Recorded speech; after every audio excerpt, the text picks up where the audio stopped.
Welcome to the Maritime Executives podcast series, In the Know. I'm Tony Munoz, Editor-in-Chief. Our Executive Corner podcast will provide conversations with top executives concerning events and issues that are shaping our industry today. We will also bring you up to speed with the latest news and editorials covered by the Maritime Executive. Maritime Executives, today I'm pleased to meet with Joe Morris, who is the Port Director and CEO of Port Everglades. While the complex has limited space, still you manage over 1 million boxes of throughput a year. Tell us about that. Yeah, Tony, again, great to be with you. We did have an incredible 2025, fiscal year 2025, that resulted in what we're calling the trifecta. So with our big three that account for roughly 80% of our top line, those big three, for the first time in the port's history, all established new records in their respective metrics. So as we look at cruise, we had 4.77 million cruise guests that visited Port Everglades. We had more than 131 million barrels of energy products that moved through the port. Wow. And for cargo, right, with the container metric you just mentioned, the official number is 1.167 million TEUs, establishing a record by about 5% compared to the previous one. And yes, all of this on a footprint that has its boundaries that have been set for a little while. But Right. we benefit from great partnerships with our tenants, with our users to make sure that the footprint is utilized in an efficient way.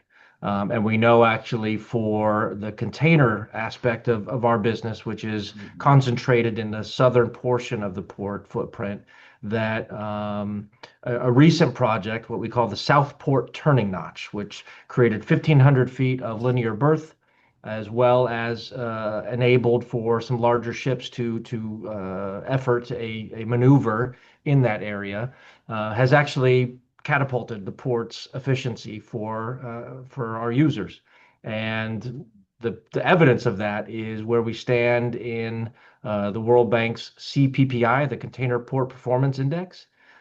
We are in the top 20% of those 408, I believe it's 408 terminals that are measured globally. We're number 3 in the North America region, and we're number 1 in the state of Florida. And that is, undoubtedly a direct result of those investments that the port made for cranes, for additional infrastructure. But then the secondary part of that is how our users, how our tenants are efforting their actual work with the ILA, and with the other unions that are here working, operating the cranes, moving the goods, moving the containers as efficiently as they do. Yeah. So Broward County recently approved a $3.8 billion 20-year master vision plan to upgrade the port. You and I have talked about this. This was a huge effort by the port and the staff. Can you tell us a little bit more about the bulkhead replacement project and future redevelopment of the port cruise terminals? That's a lot of activity. Tell us about it. So there is a lot of activity, and the tremendous challenge of all this will be to grow and evolve and modernize and replace infrastructure that's aged out and it's got an expired lifetime while we are still this busy, right? So it's going to be a fun road ahead as our team steps up and makes this all happen with our tenants and with our community. But yes, back in November of 2025, the Board of County Commissioners for Broward County approved our master vision plan, which was a couple years in the making. And that plan over 20 years, as you mentioned, $3.8 billion of planned investments. It's got a mix of supporting, the various businesses that are looking to grow here with us. So it's got projects that range from modernizing the cruise terminals. We're looking to do 1 to 2 of those in the first 5-year time frame. We'd be looking to do, 3 or 4 more in the 10-year plus time frame.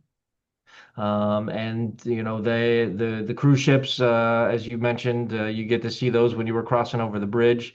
And when we've got all 8 cruise terminals filled here, it is moving a lot of people. I mean, we're talking upwards of 55,000 people given today's ship capacities.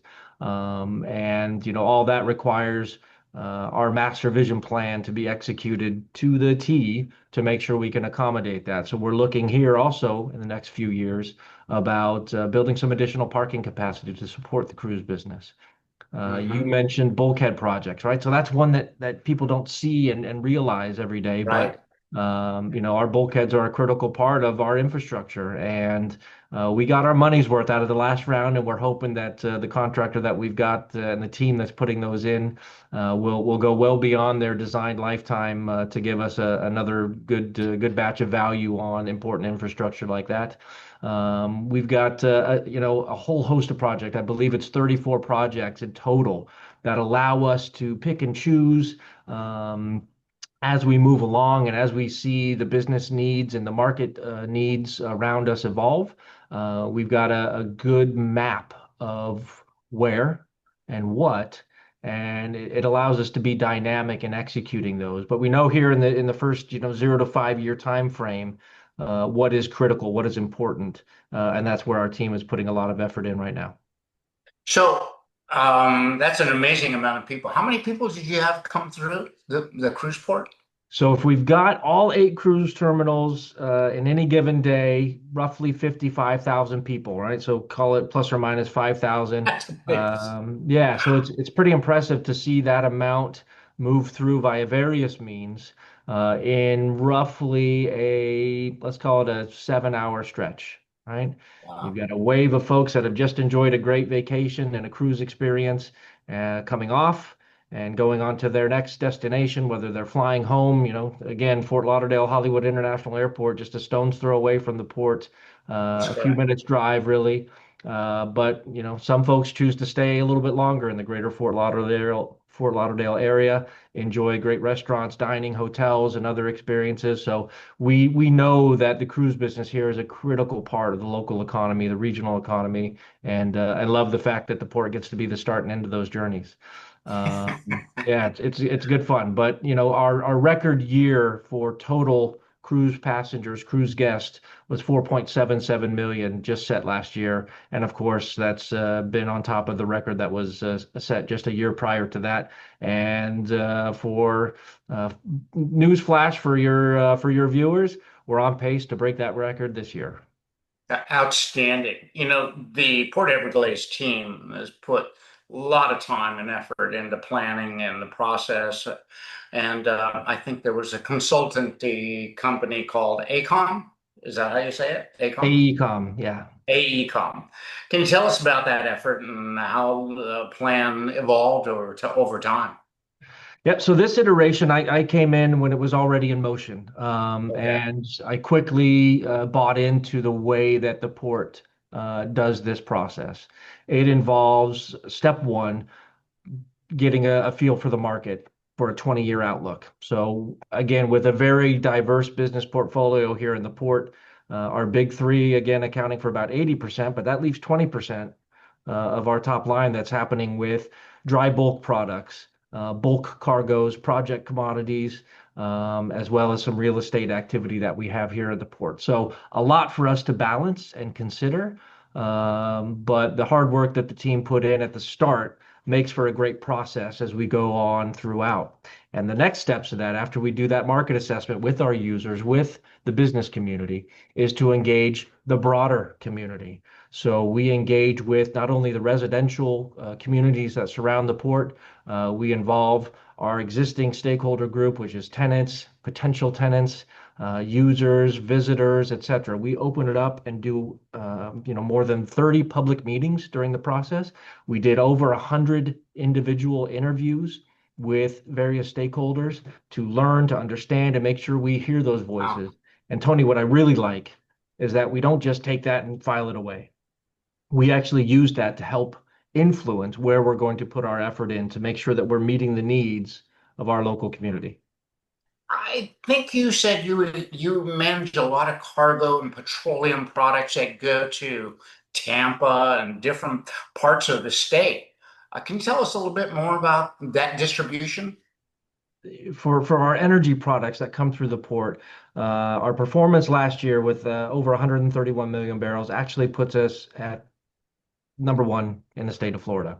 Wow. Now that we've got data that shows that serves 12 counties directly and primarily, right? So we are the Mhm. source for fuel for 12 counties in southeast and stretching into the southernmost part of Western Florida. So that is, not something that we look lightly upon. We know the importance of our port infrastructure to service all those residents and businesses. Now, we also serve five international airports, two via pipeline, MIA and FLL, directly by pipeline from the port, but Right. three others via truck. So that's PBI, that's Key West, and that's Fort Myers. So all of those airports are getting a majority of their fuel from and through Port Everglades providers. Again, the petroleum products range from jet fuel, diesel, typical gasoline, but also the important ethanol that needs to be mixed at the pump infrastructure that's here at the port to go out to the local gas stations and eventually into the vehicles for all these residents. And on average, that means that 1,400 fuel trucks are coming in and exiting the port to fill up their tankers to then take it on to What a final traffic. destination at those airports or within those 12 counties. So pretty tremendous. Can you tell us about the regional competition for cruise traffic? I know everybody's claiming they have the most people coming through, but I think Port Everglades does a great job. I'm an ex-cruise passenger. I came into the port, left the port with great ease, and you managed that amount of people properly. And but tell us about the regional competition for cruise traffic and how the master plan strategy is set for cruise line growth and what kind of investments in terminals and ground transportation and logistics are needed to handle these growing size of ships and passenger volumes. Tell us about that. Yeah, so we talked at the start about modernizing some of our cruise facilities. And that is a critical path for us to ensure that people flow happens in an efficient way, right? We don't want anybody's bad memories to be part of the Port Everglades experience, whether that's on board the ship or in the facilities that we operate with our cruise line partners. So we're putting effort into that. And as I've also mentioned, some additional vertical parking structures that will help facilitate the growth that the entire cruise industry is seeing. Our location to the Caribbean, where 44% of the global cruise fleet is deployed, is a winning proposition for us and the partners that wanted to work with us to create those great vacations for folks. We also see that, with growth here in South Florida in particular, that the demands for goods is at an all-time high. Yes. So as we look at those container ships and cargo ships getting bigger, we've got our plans that some have been executed already and some are still in the works and are going to be long-term projects. But the new crane infrastructure and additional berth length that we've created allows for additional space to service those needs here in the community. And Port Everglades still remains a surplus port, meaning we export more than we're importing, right? So that is the Okay. makeup of our regional economy. It's about 52% on the export side and 48% on the import side.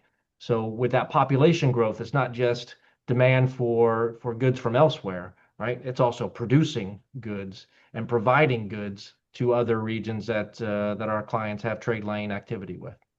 Yeah, it's pretty amazing there. So, what is the largest ship, container ship that you can handle? So we have a great relationship with the Port Everglades Pilots Association, and in the right weather conditions, we've been able to handle. I believe it was officially a 12,000 TEU ship, Okay. and this is again something that I think was beyond expectations just recently, even with the Southport Turning Notch project. Mhm. But as we put pen to paper and we put creative minds that know their task. They know their profession, and we've got some of the best pilots in the industry here. Yeah, you do. Again, the great relationship we have with them, we can have some great creative discussions and focus on the how to rather than the why not. And again, with safety at the forefront, and we will never ask any of our partners to take shortcuts in that regard. But as we continue to look at the data and we look at the demand, we are able to have very, very candid conversations and execute and deliver for our clients' needs. And that's what's been able to happen here on the cargo side with a few of these larger ships than I think the team imagined we could handle, being able to successfully come in, execute their mission, and get on their way to serving the rest of the global trade that they offer. It is amazing how the cargo industry is growing and the ships are growing, and I been part of the industry for so long, and the ships just need to get bigger. Because you just can't have all those port calls. And so port calls and tugboats and pilots and all that are a very expensive part of the whole game. And let me say that you have some great pilots, marine pilots in your port. The complexities in which they operate is tremendous, and so they're real pros. And kudos to those folks as well. Can you tell me about the plan's top priorities for the containerization, dry bulk, and energy and liquid bulk? Yeah, and we do have a lot going on in all of those worlds. So maybe I'll try and focus in on the top or most visible projects for a Okay. couple of months. So on the containerized cargo, we have an immediate mission and active dialogue, and very, very soon shovels in the ground on working with our marine terminal leaseholders on densifying the container yards.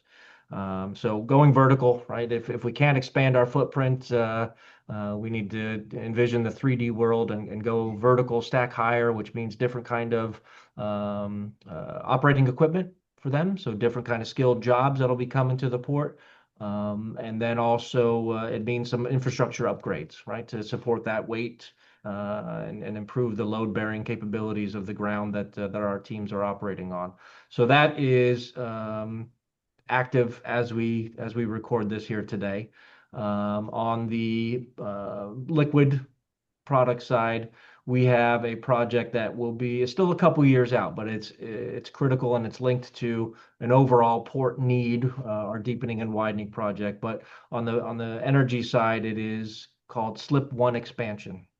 So this is a great example of addition by subtraction. We're going to take away about 150 feet of depth on an existing deck to allow for wider ships to berth. So we'll Mhm. expand the width of that slip one of the original slips of Port Everglades, and accommodate those larger tanker vessels that'll come in. Again, fewer ship calls, more efficient transport of goods, Right. liquid, bulk, or otherwise. That's a winning formula for Port Everglades and for any port really. So, as we look at that project in and of itself is important, but only really unlocks the real value when the deepening and widening project to take us to 50 feet gets executed. And that's a long-standing project, Tony. I'm sure you and your viewers are all familiar with it, but we've got some good momentum on it, and we're very optimistic that we'll see some movement there to get us down to a deeper depth and widen some of our channels for the larger ships that are coming now and have a more consistent demand in the outer years. Can you tell us about some of the funding sources for the projects that you have going on? And what are the public and private funding outlook for your projects? Is Yep. it public or is it Broward County? So Port Everglades is an enterprise fund as part of the Broward County Okay. government. And as an enterprise fund, we actually do not take any tax dollars from local residents through the general fund. We are 100% self-funded. save for where we can be successful in getting federal or state grants to support Okay. infrastructure projects. So being self-funded, of course, means that we will win when our tenants win, right? So making sure our infrastructure is giving our users the ability to execute their mission, grow their business, and do it in an efficient way means that we can then take our revenues, reinvest it into the port to continue to evolve and meet those future needs. In terms of some of the immediate funding sources, we do have some grant money that's in the bank ready to be deployed. But as we look out at that 3.8 billion over 20 years, we've taken a Yeah. bit of a conservative approach in how we are going to manage that. So we want to make sure that the port, if the situation arises, the port can provide that self-funded effort to execute those projects. Now we know that there will be grants available, but in terms of how we plan for beyond what we can predict, it is we go the conservative route and put most of that onus on our own selves to be able to fund our infrastructure projects. And where we're able to get private funding or grant money to help support that infrastructure development, that's where we know that the benefit beyond the port is seen Sure. when we get those other investments that come in. So one of the great advantages that Port Everglades has is that it's strategically located for Latin America, the Caribbean, and can you tell us about the port's foothold in those marketplaces? It's very competitive. Yeah, the north-south trade for Port Everglades is our dominant uh, where we are dominant, right? And that's a mix of our users and our tenants that take this location for Port Everglades and deploy their assets, their vessels, and reach the markets where they're successful in. So, more than 90% of our trade is with Latin America and the Caribbean. When you look at the other aspect of location, uh, Right. I mentioned that 44% of the global cruise fleet is deployed there in the Caribbean. And with the massive investments that cruise lines are making with private islands to control their itineraries, to control those assets, and provide really catered experiences to their guests, we're confident that our location gives us a leg up in that industry for years and years to come. So the challenge of meeting the evolving needs of our cruise line partners, of our trade partners, that's where we're going to win with them. So fuel. Let's talk a little bit about fuel. The industry wants to move to a cleaner fuel. LNG seems to be the answer to that. So the port is seeing a greater number of LNG ships come through, both in for cargo ships and cruise. Can you tell us about what you're seeing, what you envision LNG doing for the industry? Tell us about that for you. So, I know we've talked about sharing some LA stories, and when I worked out there, shore power Hmm. was a mandate for container ships, Yeah, and beyond that, we've seen container ships here at Port Everglades that are using some of these clean fuels. Where I think most could say that there's been an unclear path on what the alternative fuel of the future is going to be, whether it's LNG, methanol, something else. And right. for port infrastructure with the massive investments and long-term game there, a lot of ports, and Port Everglades is no different, have been trying to see how this is going to evolve. And I think the industry on the whole is seeing that LNG is preferred by the ship operators. We're proud to say that we can support LNG bunkering here. And Yeah, if great. that does indeed, continue to stand out as the clear preferred alternative fuel, we will, as part of our master vision plan, look at how we can support that long term with some infrastructure on site here. We do have cargo ships, cruise ships that are able to take that bunkering here. But at the same time, we're seeing other vessels that are using some of the green methanol. And Hmm. we have the ability to support that fuel transfer here as well. Um, and again, at the end of the day, our shore power project that's in motion right now will help deliver emissions-free port stays for some of our cruise ships. Awesome. Outstanding. Many port complexes in the United States run by private entities, but you work with Broward County. So there's a lot in play here, with politicians coming in, mayors coming in, and different agendas. How does that fit in your world? Port Everglades being an enterprise fund, right? 100% self-funded. Um, but we do leverage being a part of the county organization. Uh, Uh-huh. I don't think there's another county in the United States that can say within a 2.5 mile distance, they've got responsibility for running an international airport, a major seaport, and have a local convention center under the umbrella of what they're responsible to operate. So the synergies that we get from those three being in such close proximity, as I look out my window here, I can actually see all of that. And it brings a real dynamic opportunity for the region, for the county, and for our respective business activities to leverage all that together, right? So we enjoy doing that, and we've got great leadership at Broward County, both on the county commission as well as within our county administration team, and they see the value of our seaport here and give us great support. And we love having them involved in what we're doing and how we're doing it. What are your final thoughts? I'm an eternal optimist, so I see the future as very, very strong. I'm delighted to be a part of the Port Everglades team and making a difference here. And I know for my fellow maritime executives that I think we can all appreciate a pretty dynamic time for U.S. maritime as well as international maritime that's happening right now.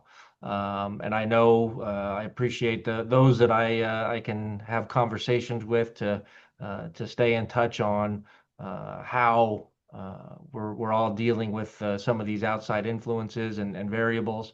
So I'm appreciative of that network, which I think is a key element of what I've always known to be in the maritime world, as being able to have those conversations and great mentors and great experienced professionals that are in this world.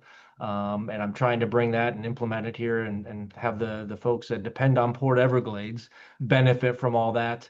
And we've got some great team members here at Port Everglades that go out and execute on a day-to-day basis, whether it's on the ground floor tying ships up, keeping our cruise terminals running and operating, all the way up to our strategic elements of future planning and long-term lease discussions with prospective tenants. So it's a dynamic world we all get to live in, and I hope that everybody comes with as big a smile to work that I get to do every day. Yeah, you are in a great community, and we very much appreciate your time. And most importantly, good job for managing what you do there. I've been in that area. I know firsthand what it's like. And it's pretty amazing the growth that you've witnessed over here and what you look at for the future. And thank you for your time. My pleasure, Tony. Thanks.